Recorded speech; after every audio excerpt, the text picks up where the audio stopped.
কালিয়াচকে ফের অশান্তির ছায়া। সোমবার সকালে চাঞ্চল্য ছড়ালো ধুরিটোলা গ্রামে।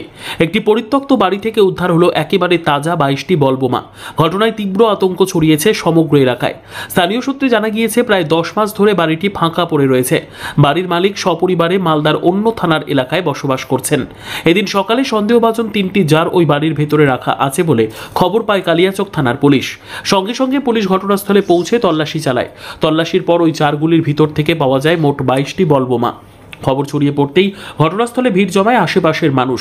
এলাকা ঘিরে ফেলে পুলিশ। খবর দেওয়া হয় দমকল ও বম স্কোয়াডকে। তাদের উপস্থিতিতেই বোমাগুলি উদ্ধার করে নিরাপদ জায়গায় নিয়ে গিয়ে নিষ্ক্রিয় করা হয়। কে বা কারা পরিত্যক্ত ওই বাড়িতে বিপুল পরিমাণ বোমা মজুত করেছিল তা নিয়ে তদন্ত শুরু করেছে কালিয়াচক থানার পুলিশ। ঘটনার পর থেকে গোটা এলাকায় চরম আতঙ্ক ছড়িয়েছে। বলছি বাড়িটা কতদিন থেকে বন্ধ আছে?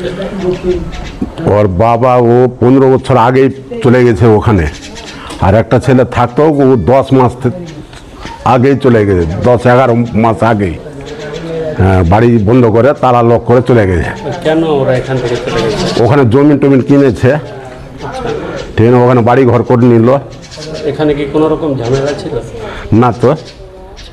এই যে কি ঘটনা আজকে বলতেই পারবো না আমরা কি ঘটনা আছে, কি করে বলবো আমরা।